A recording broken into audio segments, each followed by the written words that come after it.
Channel 5 को देखिए आप, जब वो इंग्लिश में ट्रांसलेट करता है, अनुवाद करता है, तो स्पीच जहां चल रही होती है उससे बहुत पीछे हो जाता है। बहुत सम्मानजनक मुझे लग नहीं रहा है, इसे जरूर चेक करा लीजिएगा। बस एक मिनट दे दीजिए। अब हो गया साहब, अब हम कहाँ रोज बोलते? अब हो गया। अरे कृपा आप लिख के दे दो, हम जुड़वा देंगे। अरे आप माननीय नेता, बस एक सेकंड, मैं आपका आभार। आप लिख के दे दो, हम जुड़वा देंगे। आप लिख के दो, हम जुड़वा देंगे। माननीय अध्यक्ष जी,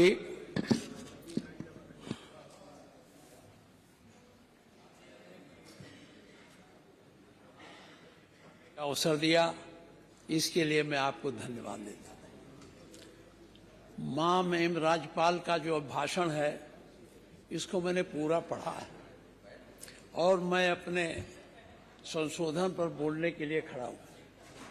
मैं बहुत लंबी बातें नहीं करूँगा क्योंकि बातें सब आपके बीच में आ गई। कुछ बातें मैं उठाना चाहता हूँ और उस पर सरकार से उत्तर भी चाहता हूँ।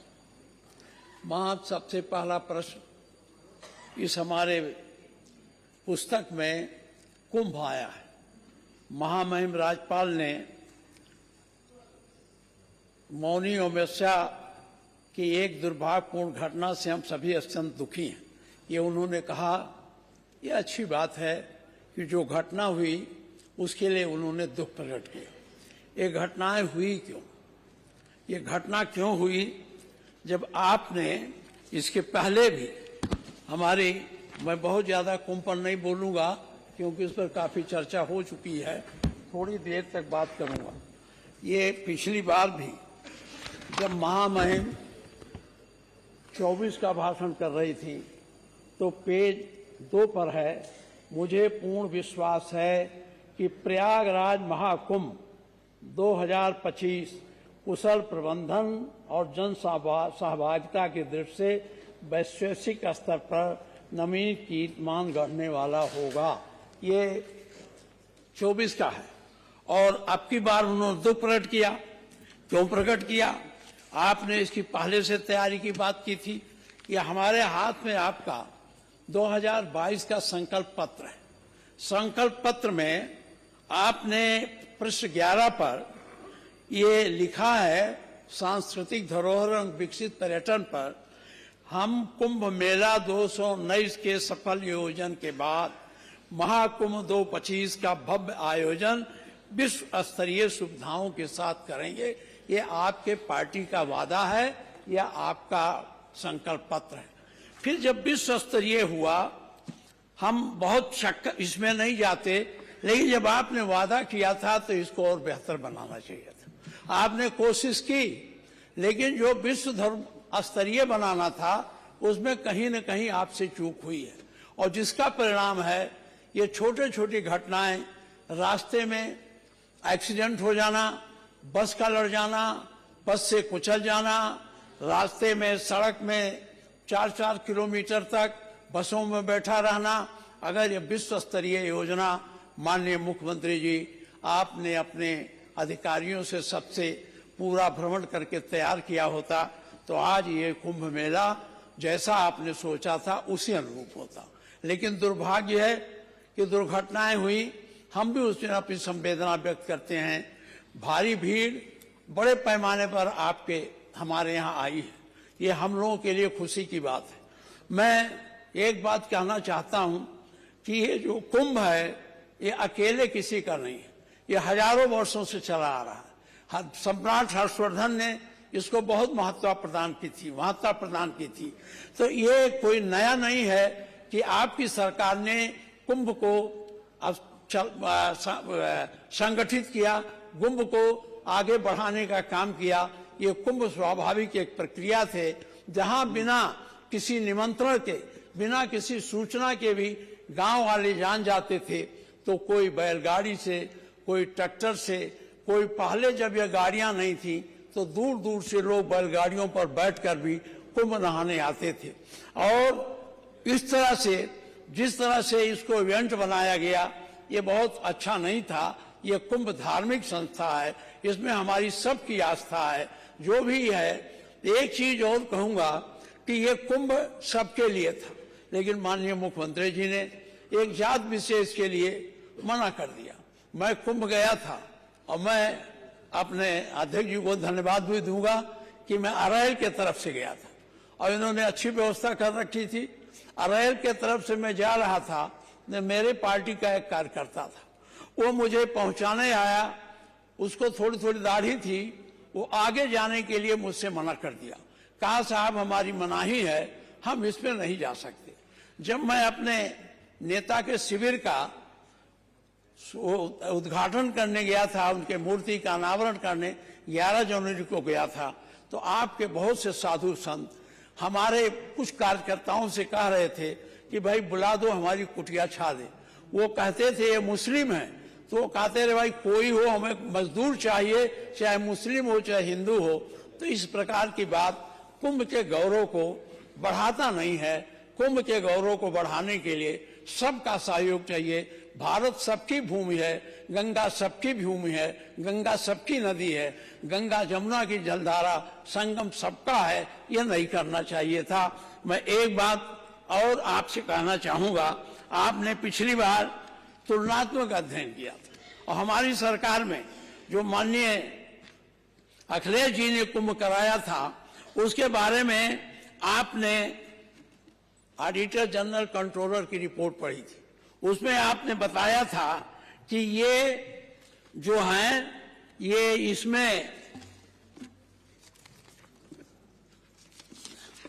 इसमें बहुत घपले हुए रुपए लिए, आपका भी ये आया है। ये हमारे पास ऑडिट रिपोर्ट है, इसको आप अपने अधिकारियों से पढ़ा लेंगे, जहां कमियां होंगी देख लेंगे। आपके यहाँ भी है, मैं ज्यादा नहीं पढ़ूंगा, बहुत लंबा है। एक थोड़ा सा उदाहरण आपको देना चाहता हूं। ये है, ये मैं पूरा नहीं पढ़ूंगा।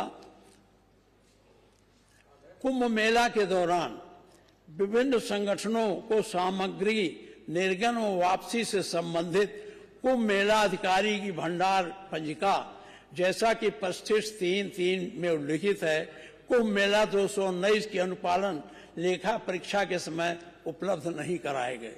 उपलेखा अभिलेख सूचनाओं को लेखा परीक्षा परिणाम स्वरूप राज्य सरकार के अधिकारियों की जवाबदेही में कमी हो सकती है। यानी जो इन्होंने खर्च किया, जो इन्होंने इनको बजट आपने दिया, उस बजट को कहाँ खर्च किया, ये लेखा परीक्षा में ऑडिटर जनरल कंट्रोलर के यहाँ से जब मांगा गया कि उसे प्रदर्शित नहीं कर सके, या तो उसमें बड़ी कमी रही हो या तो उसमें घोटाला किया गया हो। इसको मैं आपसे आग्रह करता हूं, इसको आप दिखवा लें। जो आपने हमारे अखिलेश सरकार के ऊपर आपने बड़ा आलोचना किया था, यहाँ रुपया खा गए, यहाँ रुपया खा गए, यह सड़क नहीं बनी, इसमें भरा पड़ा है। अगर पढ़ाएंगे तो बहुत समय लग जाएगा। एक मैंने इशारे में आपको बता दिया है कि यह कुंभ जो आपका 19 का था, उसमें बड़े पैमाने पर गड़बड़ी हुई है। इस ऑडिट रिपोर्ट को हो सकता है मुख्यमंत्री जी को मौका न मिले ऑडिट पढ़ने का, लेकिन आप पढ़वा लीजिएगा, ये मैं आपसे आग्रह करता हूं।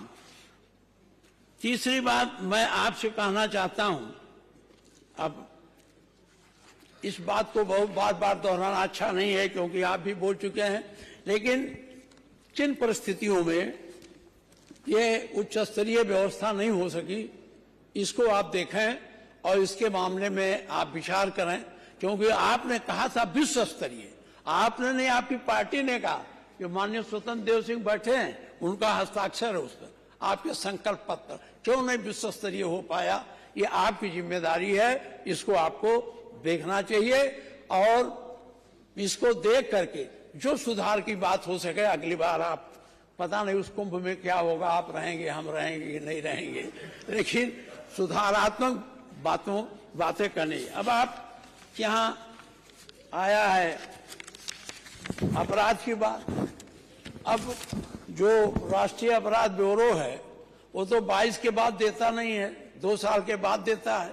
आपके पास अपनी सरकार है, डीजी से मंगा लेते हैं, होम सिक्योरिटी से मंगा लेते हैं, हम लोगों को नहीं मिल पाता है। लेकिन एक चीज हम कहेंगे कि घटना घटित होने के बाद थानों में प्राथमिक लिखाना कठिन कार्य है। अगर एफआईआर लिख भी गई तो उसकी जांच कार्यवाही निष्पक्ष होना बड़ा मुश्किल है। तहसील और कार्यालय में भ्रष्टाचार भरा है। ये आंकड़ा है, मैं पढ़ूं तो क्या फायदा। 3/8/2024 से 2024 से 19/2/25 तक खाली लखनऊ का है, केवल लखनऊ का। आपके जिले का मुख्यमंत्री जी मैं लिया हूं, नहीं पढ़ूंगा, वो तो दूसरी बार पढ़ा जाएगा। जब जब आप रहे हैं, कहाँ जगह में लूट हुई है, कहाँ गोली मारी गई है, मैं सब मंगा लिया हूं, लेकिन मैं उसको उचित नहीं समझता यहाँ पढ़ना। ये 3/8/24 से 19/2/25 तक लखनऊ में जो घटनाएं हुई हैं, बलात्कार की 177, छेड़छाड़ की 122, हत्याएं 167, डकैती, लूटपाट, अपहरण, मारपीट, ठगी, चोरी 427, साइबर क्राइम 23, केवल 3/8/24 से 19/2/25 के बीच में खाली लखनऊ जिले में 916 घटनाएं हुई हैं। जबकि आपका मुख्यालय है, सारे बड़े प्रशासनिक अधिकारी, सारे बड़े अफसर यहीं रहते हैं और सबसे ज्यादा पुलिस फोर्स इसी जिले में लगी होगी। ये घटनाएं आपकी बढ़ी हैं। दूसरी बात मैं ये कहूंगा कि जो मुकदमे हैं, मुकदमे के बारे में आपने बताया है, 2022 में वर्ष अंत तक 1,15,91,109 आईपीसी के अपराध लंबित पाए गए। सत्य केस होने के बावजूद सबूतों के अभाव में 80,413 केस बंद कर दिए गए, जो चले ही नहीं। 92.5% केस पेंडिंग पाए गए हैं। 1,38,083 एसएल अपराध लंबित पाए गए और अपराध सब सत्य होने के बावजूद सबूतों के अभाव में 26,415 केस बंद कर दिए गए हैं। इसका पेंडिंग परसेंटेज 34.9 पाया गया है। वर्ष 2022 में वर्ष के अंत तक न्यायालयों में 15,91,109 बाद आईपीसी के लंबित पाए गए हैं। इसका लंबित परसेंटेज 92.5% है और 16,07,000 अपराध एसएलएल के लंबित पाए गए हैं। इसकी लंबित परसेंटेज इतना है। माननीय मुख्यमंत्री जी, आपने तमाम जिलों में, आपने तहसीलों में अपने तरफ से वकीलों की नियुक्ति की है और इसके लिए बड़े बड़े आपके थानों में भी अब विवेचना करने की कमी नहीं है। मैं जिस थाने आता हूं, पहले एक दरोगा रहता था, एक दीवान रहता था, एक मुंशी और 13 सिपाही, और आज उस थाने में 14 सब इंस्पेक्टर हैं और सिपाही 70-80 हैं। जब इतनी संख्या इनकी बढ़ गई तो विवेचना में क्यों विवेचना क्यों नहीं हो पा रही, क्यों ये केसेस पेंडिंग हैं, ये आपको देखना चाहिए। और ये पेंडिंग केसेस से कितना नुकसान है लोगों का। जो मुलजिम हैं उनकी जमानत नहीं हो पा रही है, जेलों में पड़े हैं। जो नहीं मुलजिम हैं वो रोज इधर से उधर दौड़ते हैं, परेशान होते हैं। तो इन पेंडिंग केसेस के बारे में भी मैं बहुत सुझाव दे चुका। कितना मानेंगे कितना नहीं मानेंगे तो आप पर निर्भर है, लेकिन ये हमारे सरकार की कमी है और इस कमी को मैं आपके सामने रख रहा हूं। दूसरी बात है, कानून व्यवस्था सुधारने के मामले में आपको मैं, पुलिस व्यवस्था मजबूत होनी चाहिए। जब पुलिस व्यवस्था ठीक होगी तभी कानून व्यवस्था ठीक होगी। अगर लचर पुलिस व्यवस्था होगी तो कानून व्यवस्था ठीक नहीं होगा। अब सुप्रीम कोर्ट ने आपको एक गाइडलाइन जारी किया था कि एक कमेटी बना करके आप डीजी की नियुक्ति के लिए 3 महत्वपूर्ण नाम लोक सेवा आयोग को भेजेंगे और वहां से वो चुन करके भेजेंगे। इसको आपने नहीं माना और आपने अलग एक कमेटी बना दी। वो कमेटी हुई हाई कोर्ट के सेवानिवृत्त जज अध्यक्ष रहेंगे, मुख्य सचिव उत्तर प्रदेश शासन रहेंगे, संघ लोक सेवा आयोग का एक सदस्य रहेगा, उत्तर प्रदेश लोक सेवा आयोग के अध्यक्ष रहेंगे, अपर मुख्य सचिव गृह विभाग उत्तर प्रदेश शासन और सेवानिवृत्त डीजीपी रहेंगे। ये आपने कमेटी बना दी, लेकिन आज तक आपने नियुक्ति नहीं की। नियुक्ति न करने का क्या कारण है? अगर ये नियुक्ति हो जाएगी तो सही है, उसमें जो प्रोविजन है, जो तरीका है कि जब ये नियुक्त हो जाएंगे तो 2 साल आप उनको हटा नहीं सकते। जब 2 साल आप हटा नहीं सकते तो आपका दबाव उन पर नहीं रहेगा। और जब डीजीपी निष्पक्ष रहेगा, 2 साल के लिए निश्चिंत रहेगा, तो पूरे प्रशासन को सही ढंग से चलाएगा। आज ये जो अधिनायकवादी तरीका है कि अपने अधिकारियों को डांट कर जो चाहिए करा लीजिए, ये अपने आप बंद हो जाएगा। इसको आप क्यों नहीं कर रहे हैं? ये करना चाहिए। और इसका आप जब अपना उत्तर दें तो अगर बनाए हो तो बता दीजिए किसको बनाया है, नहीं बनाए तो ये कब तक आप ये ऐसे अस्थायी तौर पर, मुझे डर है कहीं इसको भी आप संविदा पर न कर लें। आजकल बहुत चल रहा है, तो कोई संविदा पर भी न डीजीपी कर लें। ये बात अच्छी नहीं है, इसको आप देखें और इसमें जो है आपको देखना चाहिए। तीसरी बात जो मैं आपसे कहना चाहता हूं कि ये तो कमेटी हो गई, मैं बिजली पर आता हूं।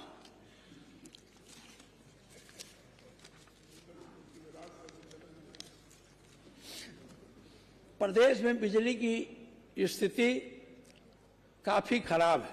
अब भाषण में कहा गया है कि ग्रामीण क्षेत्र में 20 घंटा 35 मिनट, तहसील पर 22 घंटा 36 मिनट तथा जनपद मुख्यालय पर 24 घंटे की पूर्ति नियमित रूप से सुनिश्चित की जा रही। वास्तव में ग्रामीण क्षेत्र में यह है, कहीं कहीं तो है जहां आपका 132 kVA है वहां तो है, लेकिन जहां केवल 32 kVA है वहां आपकी सप्लाई बराबर नहीं है, क्योंकि 132 kVA में आपकी सप्लाई डायरेक्ट दूर आती है पावर स्टेशन से, तो वहां तो पहुंच जाता है, लेकिन जहां 132 kVA स्टेशन नहीं पहुंचा पाता है बिजली, वहां ये नहीं है। वहां केवल 10 से 12 घंटे चलते हैं और उसमें वोल्टेज भी कम हो जाता। एक चीज और है, बिजली विभाग में उपकरण नहीं है, जिसके कारण किसानों से एस्टीमेट तो जमा करा लिया जाता, परंतु विद्युत कनेक्शन नहीं मिल पा रहा। जनपदों में व्यापक पैमाने पर आवेदन पत्र पड़े हुए हैं। मान्यवर, हम लोग खुद अपने विधायक निधि से गांव में जब आते हैं ट्रांसफार्मर खरीदने के लिए, अब जब आते हैं कि हमारे गांव का विद्युतीकरण करा दो खंभे, हम लोग बिजली विभाग से एस्टीमेट बनवाते हैं। और आपने जो हम लोगों को विधायक क्षेत्रीय विधायक विकास निधि दिया है, उसमें से हम लोग रुपया दे देते हैं। सीडीओ क्या करते हैं, उस रुपए को इनको भेज देते हैं एस्टीमेट बनाकर। ये क्या करते हैं बिजली विभाग वाले, ये अपने यहाँ जैसे हमने दिया तो सुपरिटेंडेंट इंजीनियर बस्ती है, बस्ती को दे करके सामान मंगवाना चाहिए, ये इसको बनारस भेजते हैं। जो इनका मुख्यालय है जब बनारस जाता है तो महीनों पड़ा रहता है, हम लोग दौड़ते दौड़ते परेशान हो जाते हैं। ये जो एग्जीक्यूटिव इंजीनियर है वो कहता हमको धन आया नहीं, हम कैसे टेंडर करावें, किसका टेंडर करा के ठेकेदार को दें। तो इस व्यवस्था में बड़ी दिक्कत हो रही है, हम लोगों का रुपया चला जा रहा है, इसमें परिवर्तन लाने की जरूरत है। और जो रुपया विधायक निधि से कोई भी साथी या कोई भी विधायक देता है तो उसको मुख्यालय, पूर्वांचल विकास निगम का जो मुख्यालय है या जिस विकास निगम का हो, वहां नहीं भेजना चाहिए, इस रुपए को वहीं देना चाहिए जिससे जल्दी से जल्दी मिल जाए। हमने बहुत रुपया दिया, आज तक हम दौड़ते दौड़ते 6 महीने से हार गए। सुपरिटेंडिंग इंजीनियर से मिलता हूं तो कौन बनारस जाए उनसे मिलने, अब बनारस उनसे टेलीफोन करो तो कहते हैं हम दिखवा रहे हैं। सीडीओ से कहो तो सीडीओ कहते हैं हमने तो रुपया भेज दिया, हमारे खाते से रुपया चल गया, हम अपना विकास काम कराते, लेकिन वो विकास काम ना हो करके वहां चला गया। इसको भी आपको देखना चाहिए। 2016-17 में कुल विद्युत उत्पादन 30,173 मिलियन यूनिट था, जो वर्ष 2022-23 में आपका बढ़ गया 32,926 मिलियन यूनिट हो सका। जल विद्युत का उत्पादन घट गया, वर्ष 2016-17 में 1198 मिलियन यूनिट उत्पादन होता था, अब वर्ष 2022-23 में घटकर 1015 यूनिट रह गया। वर्ष 2016-17 में कुल विद्युत उपभोक्ता 1,80,13,797 थे। वर्ष 2023 तक उपभोक्ताओं की संख्या बढ़ी है और हो गया 32,67,09,423, अर्थात विद्युत उत्पादन में 9.5% की वृद्धि हो गई और उपभोक्ता 9.12% की आपकी विद्युत उत्पादन बढ़ा। और उपभोक्ता कितने बढ़े? 81.42। इसलिए विद्युत आप चाहे जितना कहें, कहीं न कहीं कोई न कोई दिक्कत है जिससे पूरा ये नहीं पहुंच पा रहा। मानवर, मैं एक बात और आपसे कहना चाहता हूं, यहाँ बेरोजगारी के मामले में अब हमारा प्रदेश, आप कहते हैं आपके नेतृत्व में दूसरे नंबर पर हो गया, महाराष्ट्र के नंबर पर हो गया, आर्थिक मामलों में हम काफी संपन्न हो गए। तो ये हमारे लड़के फिर क्यों गुजरात जाते हैं, क्यों महाराष्ट्र जाते हैं, क्यों आंध्र प्रदेश जाते हैं, क्यों नहीं रोजगार के अवसर हमारे यहाँ सृजित हो पा रहे हैं। अब वो बात जो निवेश का है मैं बजट में बोलूंगा, लेकिन एक चीज जरूर कहूंगा, आप जितना इम्तहान कराते हैं, अधिकांश इम्तहान में आपके पेपर लीक हो जाते हैं। आपने बड़ी कठोर कार्रवाई करने की कोशिश की, क्यों लीक होते हैं, कैसे लीक होते हैं, ये आपकी जिम्मेदारी है। पेपर लीक नहीं होना चाहिए। जो लड़का रात दिन चढ़कर पढ़ करके मेहनत करके परिश्रम करके मेहनत करता है और आधा पेपर लिखता है और पेपर लीक हो जाता चला आता। देखिए 2017 में दरोगा भर्ती में पेपर लीक हुआ, यूपी पीसीएस में लीक हुआ, यूपी एसएससी लोअर सबऑर्डिनेट में हुआ, 218 में यूपी एसएससी ट्यूबवेल ऑपरेटर में हुआ, यूपी आरक्षी नागरिक पुलिस में हुआ, ग्राम विकास अधिकारी में हुआ, प्राइमरी स्कूल सहायक अध्यापक भर्ती में हुआ। 2021 में यूपी एसएससी पेट परीक्षा, यूपी ची परीक्षा, फॉरेस्ट गार्ड, सहायता प्राप्त स्कूल शिक्षक। 2024 में यूपी पुलिस भर्ती आरओ परीक्षा में लीक हुआ। माननीय मुख्यमंत्री जी, लीक से और ज्यादा दिक्कत जो होती है, जो लड़के 4 साल 3 साल मेहनत करते हैं, जब पर्चा लिख लेते हैं तो उनको पता चलता है, शांति मिल जाती है, हमने लिखा हमारा बुआ। लेकिन जब घर आते हैं तब तक पता चला पर्चा लीक होगा, इम्तिहान फिर होगा। उनकी पीड़ा को समझिए, कितनी पीड़ा उनको होती है। हम लोग जानते हैं, हम लोग पढ़ते थे, हम लोग टाइम में आप भी पढ़े होंगे तो पेपर लीक नहीं होता था। ये पेपर लीक की व्यथा कहां से आ गई, कैसे आ गई, कैसे लीक हो गया। जब आप पेपर बक्से में रखते हैं, वो में थाने में रखते हैं, डबल लॉक लगता है, फिर लीक कैसे हो जाता। ये लीक करने वालों पर तो मैंने पढ़ा है, कुछ कार्रवाई आपने करने की शुरू की है, लेकिन ये क्यों हो रहा है, इसको रोकने की जरूरत है। मैं आपको ज्यादा इस पे नहीं फंसाऊंगा। अब आपका मैं अयोध्या पर मैं बोलना चाहता हूं। अयोध्या जितना आपको प्रिय है, आपको चाहे कम हो, हम लोग पूर्ण सनातनी हैं, इसलिए हमको ज्यादा है। अब तो गलत थोड़ा कहा, हाँ, इसलिए मैं अयोध्या के बारे में कहना चाह रहा हूं कि आपने, अरे छोड़ो, ये सब नहीं बताया जाता। वो जानते हैं, वो पूरा जानते हैं, वो पढ़े लिखे विद्वान है, मुख्यमंत्री हैं। हमने कह दिया वो समझ गए, हम भी समझ गए, वो भी समझ गए। आप लोगों को समझने की जरूरत नहीं है।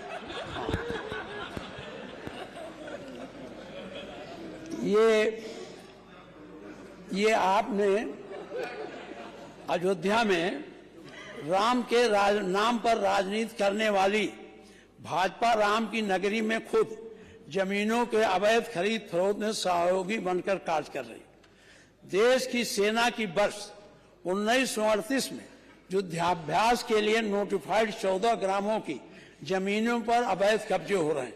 भारतीय जनता पार्टी के कुछ पदाधिकारी, नजदीकी लोग किसानों से सूचित जमीन कौड़ियों को बाद खरीद कर चहेते बड़े व्यापारियों को बेचकर करोड़ों कमा रहे हैं। स्कूल कॉलोनी स्थापित किए जा रहे हैं। बनवारीपुरा, माझा जमथरा, गौरापट्टी, हाजीपुर, सिंहपुर, मुमताज नगर, घाटमपुर, कोट सरवान, आज 14 ग्रामों पर एक का अवैध खरीद फरोख्त चल रही है। अयोध्या विकास प्राधिकरण ने घाटमपुर की अधिसूचित ग्राम संख्या गाटा संख्या 49, 31, 53, 54 का लेआउट भी पास कर दिया।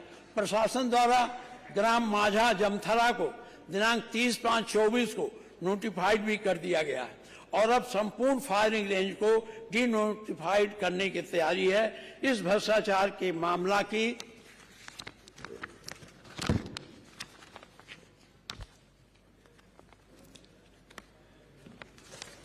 मामले की नियमानुसार अधिग्रहण के पूर्व सोशल इम्पैक्ट असेसमेंट होना चाहिए, वो नहीं किया गया।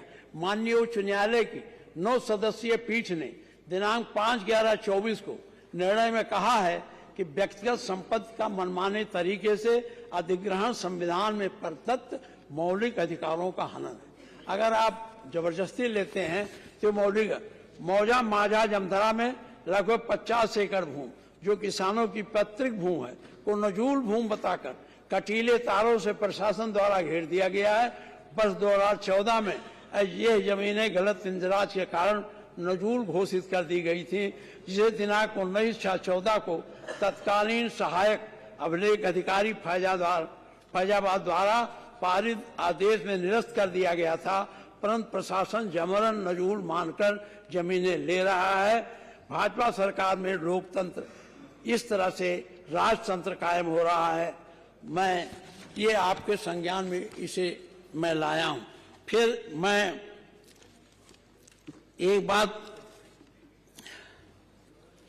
एक चीज आपसे और कहना चाहता हूं। भारतीय जनता पार्टी की सरकार महापुरुषों के नाम पर राजनीति कर वोट हासिल करने का कार्य तो करती है, परंतु महापुरुषों पर आंतरिक आदर भाव नहीं रखती है। आप जानते हैं हमारे मन में जिसके पर आदर भाव होता है उसका नाम हम आधा अधूरा नहीं लिखा करते। भारतीय जनता पार्टी का दलित वोटों को वोट लेने के लिए दलितों के मसीहा को सम्मान देने का केवल नाटक रहता। आपने ये जो आपका ये है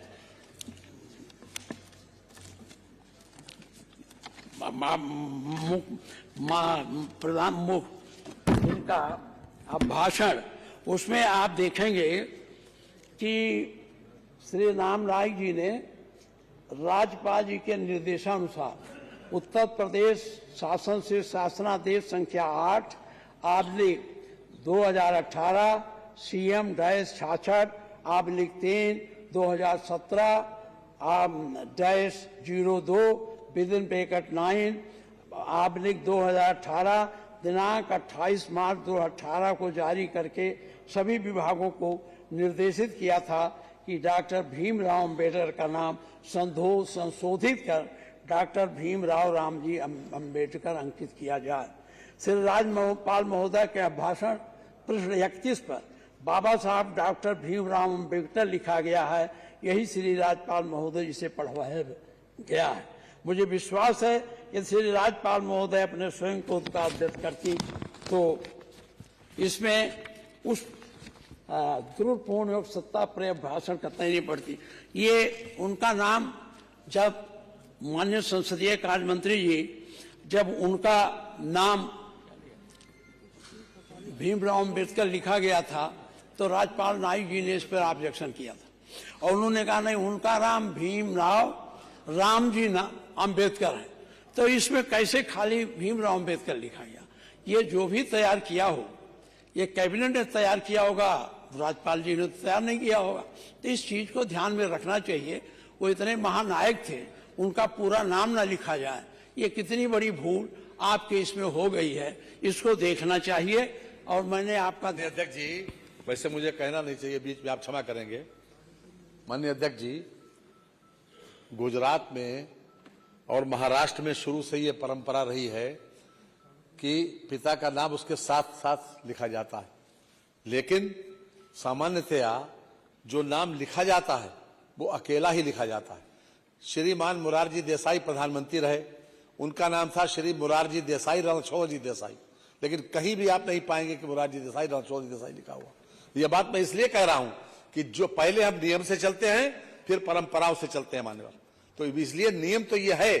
उन्होंने जो अपने हस्ताक्षर किए वो भीमराव रामजी अंबेडकर करके ओरिजिनल संविधान पे दस्तखत किए हैं मान्यवर, ये सही है, लेकिन उनका नाम हर जगह सम्मान पूर्वक श्री भीमराव अंबेडकर ही लिखा जाता है और हम पूरे सम्मान के साथ उनका नाम लेते हैं। लिखा पढ़ी में भी यही है मान्यवर, इसलिए कोई इसमें गलतफहमी नहीं होना चाहिए मान्यवर। ये आप बड़ी होशियारी से अपने त्रुटियों को घुमाकर मोरारजी पर ले जाकर छोड़ दिया। ये त्रुटि है, इसको स्वीकार करिए। जब नोटिफिकेशन हो गया जब नोटिफिकेशन हो गया कि उनका नाम यही मान्यवर रहेगा ऐसा है। और गांव जो पोस्टर लगे, जो फोटो लगे हैं, माने बार ऐसा है 1900 जब से भीमराव जी इस दुनिया में नहीं है, तब से अगर सबसे ज्यादा सम्मान किसी ने दिया है तो हमारे भारतीय जनता पार्टी सरकार ने सबसे ज्यादा सम्मान दिया।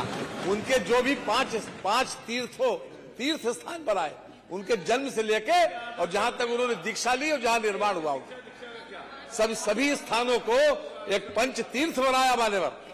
इसलिए ये करके ऐसा मत कहिए, इतनी ज्यादती मत करिए आप, और ये पब्लिक को गुमराह मत करिए। देखिए माननीय संसदीय कार्य मंत्री जी, मैं कहाँ गुमराह कर रहा हूँ? आपको तो मैं वो नोटिफिकेशन भी बता दिया। अगर चुपचाप मैं कहता तो मैं गुमराह करता। नोटिफिकेशन किसने कराया था? देखिए, माननीय राज्यपाल साहब ने लिखा। और अब मैं पढ़ रहा हूँ, पढ़ लीजिए, गलत है क्या? लेकिन जो व्यवहार में और चलन में जो चीज थी, हमने उसमें कमी नहीं की। नहीं, व्यवहार देखिए, व्यवहार और कमी, हस्ताक्षर ये सही है कि भीमराव राम जी उनका नाम ओरिजिनल था, क्योंकि उस वक्त वहां की यही परंपरा यही थी कि पिताजी का नाम साथ साथ दिया जाता था। हमारे पास सनाफ करके लिखा जाता है, वहां पूरा लिखा जाता है। लेकिन ये मेरा महाराष्ट्र गुजरात की शुरू परंपरा रही। पंजाब की परंपरा ये रही कि वहां पर हमेशा गांव का नाम लिखा जाता है, क्षेत्र का नाम लिखा जाता है कि हम कहाँ के रहने वाले हैं। पंजाब में हमेशा यही परंपरा रही मान्यवर।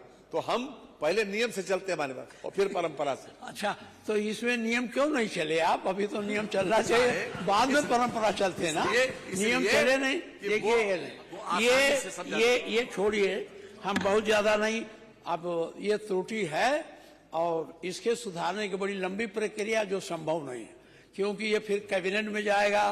कैबिनेट से तो मैं इस पर नहीं, लेकिन मैं आप ये त्रुटि है, आप मानो चाहे न मानो। अरे आप तो कुछ भी न मानो, भगवान ने आपको ऐसा बना दिया, हनुमान जी बना दिया है। चाहे जो कहो, चाहे जड़ी बूटी लाओ, चाहे राम की सेवा करो, भगवान ने आपको, आप मानो न मानो, लेकिन मेरा ये आरोप है, ये मेरा आरोप है। नेता प्रतिपक्ष जी, जो माननीय संसदीय कार्य मंत्री जी ने कहा है, जो आपने कहा वो संज्ञान ले लिया गया, लेकिन ये परंपरा और प्रचलन जिस प्रकार से अभी थोड़े दिन पहले जिस समय परम श्रद्धेय श्री भीमराव अम्बेडकर जी के नाम पे आपने पटकी लगाई थी ना, उसमें भी उतना ही लिखा हुआ था जितना वो बता रहे हैं, उससे ज्यादा नहीं। आप लेकिन आप उससे ज्यादा नहीं लिखा था। देखिए, हमारा पटकी तो अलग था, वो अलग तो अलग है, आपको तो हम देखें तो वो आपका सरकार की नीतियां हैं। अब आगे चलिए, वो पत्रिका मेरे पास है, फोटो भी है। माननीय मुख्यमंत्री जी, ये आपका दस्तावेज है ना, ये आपका जो माननीय राज्यपाल का भाषण है, ये आपका एक दस्तावेज है, और ये पूरे साल भर के आपके कार्यकलापों को इससे प्रदर्शित करता है कि आप क्या क्या करने वाले हैं, क्या क्या नहीं करने वाले हैं। इसलिए मैंने याद दिलाया। इसको अब आप सुधारना इतना आसान नहीं, मैं सुधार की प्रक्रिया जानता हूँ, क्योंकि फिर कैबिनेट में जाएगा, फिर होगा, तो मैं उस पर बहुत और नहीं, लेकिन मैंने आपको बता दिया। ये त्रुटि कहीं न कहीं जो भी लिख रहा होगा, आप अब आप न मानिए, आप तो किस कॉन्टेक्स्ट में कही जाए, कॉन्टेक्स्ट बहुत जरूरी। अब देखिए, देखिए जब आप ही तैयार कर रहे थे क्या भाषण, संसदीय कार्य मंत्री है ना, पार्ट तो है, पार्ट पूरा कैबिनेट है ना तैयार। तो हम जानते हैं कहाँ तैयार होगा कैसे, लेकिन पूरी कैबिनेट जब उसको मोहर लगाती तभी वो पढ़ती है। कैबिनेट में जो आप ये पढ़ा जाता है, राज्यपाल जी का भाषण तो है नहीं, ये तो कैबिनेट का भाषण है।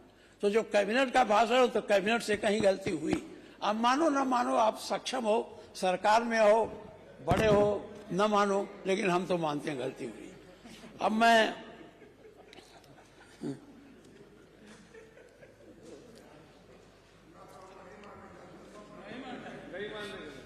वो हमारे बड़े चलिए आप ही मान जाओ, हैं, मैं आगे नहीं कुछ कहूंगा। माननीय नेता प्रतिपक्ष आप ही मान जाओ और आगे चलो। हाँ, मैं आगे चल रहा हूँ, मैं तो मान ही गया, उसको दोहरा कहाँ रहा हूँ, ठीक है, मैं नहीं दोहरा रहा, बस मैंने दिखा दिया कि आप कहाँ खड़े हैं। मान्यवर, आपकी सरकार जीरो टॉलरेंस की नीति की तरह जीरो पावर्टी अभियान लेकर आई है। ये गरीबों को फंसाने जैसी बात है। सरकार अंत्योदय से सर्वोदय का मंत्र जप रही है, और मंत्र जपकर प्रदेश के गरीबों की गरीबी मिटाना चाहती। वर्ष 2017 में प्रति व्यक्ति आय 52,771 रुपये थी। तब रुपए की कीमत 64.94 था।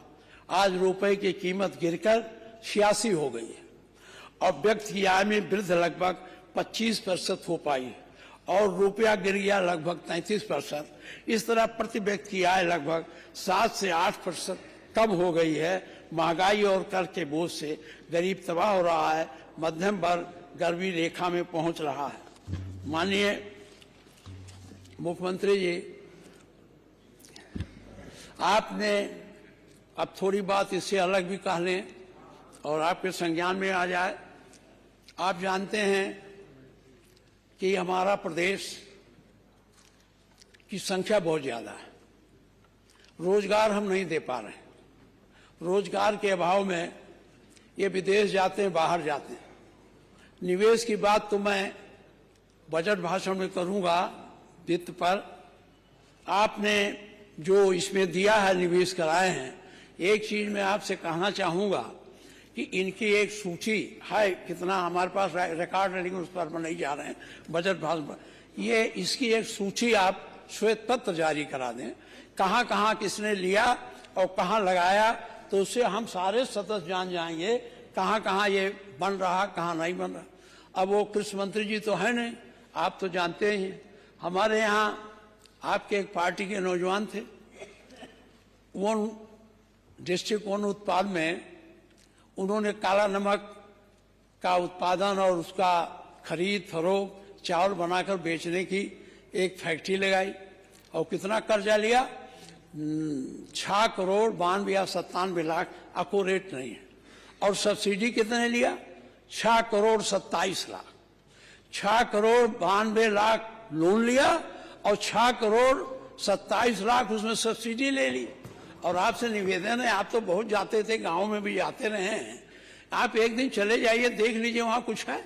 अपने कृषि मंत्री जी से पूछिए, वो सब्सिडी, कार खरीदी जाती है, टाई बांधी जाती है, सब कुछ होता है, लेकिन काला नमक धान नहीं खरीदा जाता। हम खुद काला नमक पैदा करते हैं, बड़े पैमाने पर पैदा करते हैं। खिलाएंगे आपको, कहिए भेज दें।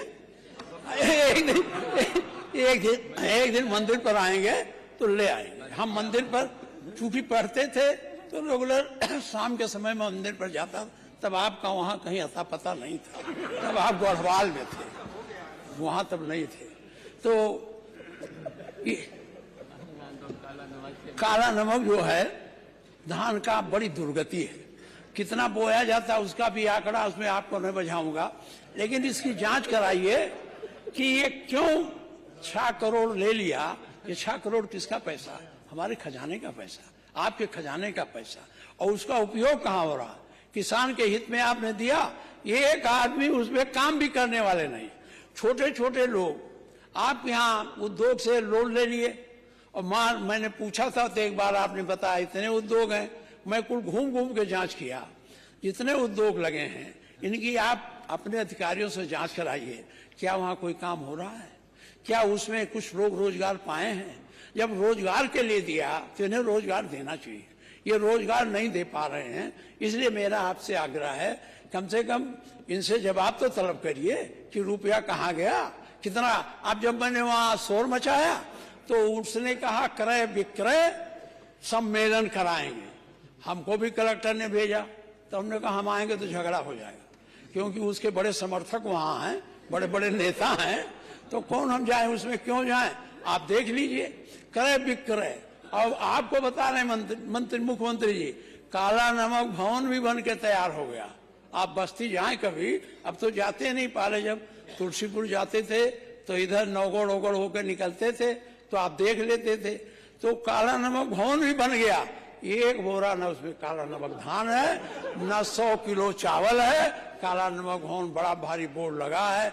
जब मैंने कहा तो कलेक्टर ने जांच किया, मैंने सवाल किया तो आपने इतना जवाब दे दिया कि इतने करोड़ रुपए का काला नमक चावल विदेश भेजा गया। हमारे पास है, मैंने सवाल किया था, आपके हस्ताक्षर से आया था। तो ये धोखाधड़ी बंद हो और उसको सही ढंग से इस पे काम हो, इस पे आपको सोचने की जरूरत है। मैं एक बात और कहूंगा, शिक्षा व्यवस्था सरकार जितना ठीक कर पाती है। अब आप देखिए, तमाम आपके इसमें अध्यापक हैं, बताते हैं 27,000 टीचर, 27,000 विद्यालय कम करेंगे। ये सही है, बहुत विद्यालय में लड़के कम हैं, अध्यापक ज्यादा हैं। अच्छा, हुआ क्या, पश्चिम में ज्यादा ये नॉर्मल स्कूल या ट्रेनिंग वाले स्कूल खुले थे, वही सब पढ़े। हम लोगों के जिलों में तो था ही नहीं एक स्कूल, इसलिए जब हमारे यहाँ जगह निकली तो सब कहा मुजफ्फरनगर, गाजियाबाद और आपको मेरठ, बुलंदशहर, सब लोग लड़के लड़कियां आके भर गए। अब वो तो चले गए, लेकिन अभी भी हमारे यहाँ जब मंत्री जी से सवाल होता है तो कहते हैं हमारे पास टीचर पर्याप्त मात्रा में। किसको जोड़ते हैं टीचर? आंगनबाड़ी कार्यकर्त्री, वो जो लड़कों को सतुआ बांटती हैं उसको भी टीचर मान लेते हैं। कुल जोड़ के कहते हैं हमारे पास टीचर सरप्लस हैं, अब टीचर की कोई जरूरत हमें नहीं। आज है नहीं मैं पूछता, नहीं है, हैं, हाँ वो बैठे हैं, हम जानते हैं। तो ये जो शिक्षा मित्र हैं ये बड़ी संख्या में आपकी सेवा करते हैं। ये पहले 6,000 कुछ पाते थे, आपने बढ़ा के या गवर्नमेंट ने बढ़ा के 10,000 कर दिया। ये कोई, मैं कानूनी बेदाव पेश से जानता हूँ, ये कोई नियमित नहीं है, लेकिन ये जब एक बार चुन के मास्टर बन गए थे तो अच्छी तनख्वाह पाने लगे थे। घर की स्थिति बदल गई थी, बढ़िया शादी हो गई थी। अब कितनी शादियां टूट रही हैं, क्योंकि जब ये हट गए शिक्षा मित्र पर तो बड़ी दुर्गति में है। मेरा आपसे एक चीज और ये कहना है कि इन शिक्षा मित्रों को आपके जो जगह है इनको ट्रेनिंग दे करके समायोजित करिए। ये बहुत बड़ी संख्या में है और स्कूलों में पढ़ा रहे हैं। और मंत्री जी, मैं फिर आपसे निवेदन करूंगा, और आपके ग्रैंडफादर हम लोग साथ रहे हैं, मैं उनका बहुत सम्मान करता था। आप उनके द्वितीय उत्तराधिकारियों पुत्र के बाद, तो इनको ना आंकड़ा दिया करो कि कारकत्री भी मास्टर हैं, वो सातवां बांटने वाली भी मास्टर है। कुल जोड़ करके आप बता देते हो हमारे यहाँ इतने जगह है, इतने लड़के हैं। इसको न करिए, सही ढंग से करिए। एक बात मैं अब माननीय मंत्री जी से आकर के अपनी बात समाप्त करूंगा, फिर हम बजट सेशन में जो बचा रहेगा उसको पूरा करेंगे। माननीय मुख्यमंत्री जी, हम लोगों का जिला आप जानते हैं, इस बजट में भी कुछ मिला नहीं। आप जानते हैं जब यूनिवर्सिटी खुली थी तो आपने उसकी तारीफ की थी। सिद्धार्थनगर यूनिवर्सिटी खुली, वो इसलिए नहीं खुली थी, मैं गया था लंका के राष्ट्रपति ने भोज पर बुलाया था, और दिनेश गुरुवर्धन ने जो बाद में प्रधानमंत्री वो हमारे सोशलिस्ट पार्टी के समर्थित थे, उन्होंने मुझसे बात कराई। राजवर्धन जी ने कहा कि भाई वहाँ लोग जाते हैं तो कपिल वस्तु में कुछ नहीं है। जब मैं थाईलैंड गया तो थाईलैंड के मिनिस्टर और चीफ क्या नाम स्पीकर सब ने किया। मैं जापान गया तो जापान के तो कहे ही, बल्कि आपको पता होगा जापान के राजदूत भी आए थे, आपके गोरखपुर में जहाज से उतर कर वहाँ आए थे। सब लोगों ने कहा कि ये सुनसान पड़ा है, इसकी खुदाई हुई है, उसके अंदर से जो अस्थकलश निकला है वहाँ नहीं है। ये कहाँ रखा गया? कलकत्ता में रखा गया है, म्यूजियम में रखा गया है। तो वहाँ जो वहाँ उसको विकसित करने के लिए हम लोगों ने यूनिवर्सिटी बनाई। आपको ये भी पता है कि 2 साल में यूनिवर्सिटी बन गई और क्लासेस चलने लगे, जबकि और यूनिवर्सिटियों की अभी बिल्डिंग नहीं बनी।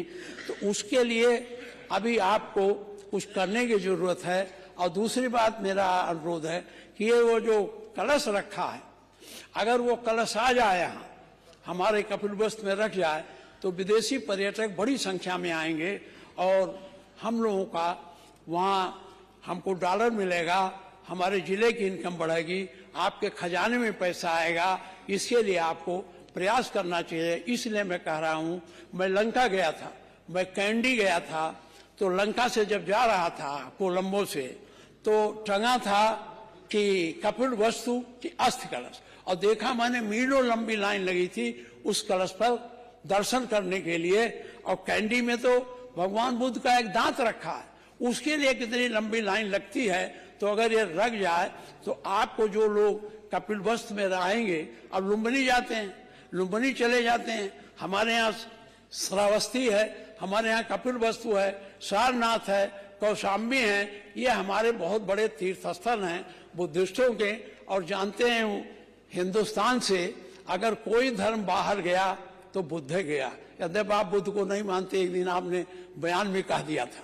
तो बुद्ध धर्म के मानने वाले आते हैं तो वो कलश आप भारत सरकार से कहा के मां करा लें, क्योंकि इस कलश को वहां की शैलजा जी लेके गई थी तो मैंने देखा उसके प्रति लोगों का लगाव। तो मेरे मन में उठा अगर यहाँ रख दिया जाए तो बाहरी जो आएंगे हमारे यहाँ कितने बड़े पैमाने पर इसे रखेंगे, धन अर्पित करेंगे। मैं इन्हीं शब्दों के साथ फिर अभी बहुत कठोर बात नहीं कहता हूँ, आप नाराज बहुत होते हैं, गुस्सा भी बहुत होते हैं, इसलिए कठोर बातें ना कह करके मैं आपसे आग्रह करता हूँ कि हमारे जो सुझाव हैं, जो हमने जिन बिंदुओं पर आपका ध्यान आकृष्ट किया है, उन बिंदुओं को आप देखेंगे। और फिर मैं एक बार माननीय अध्यक्ष जी को धन्यवाद देते हुए फिर आपके पूरे सदन के प्रति आभार प्रकट करते हुए, इसलिए कि मेरे बोलने में जो हमारे बड़े भाई बैठे हैं कोई व्यवधान नहीं हुआ, इसलिए इनको भी मैं धन्यवाद देता हूं। बहुत बहुत धन्यवाद।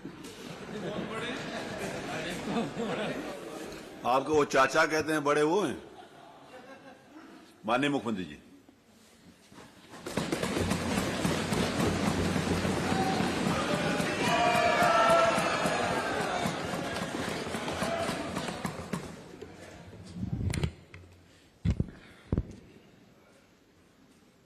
अध्यक्ष जी, मैं आभारी हूं आपका कि इस माननीय सदन में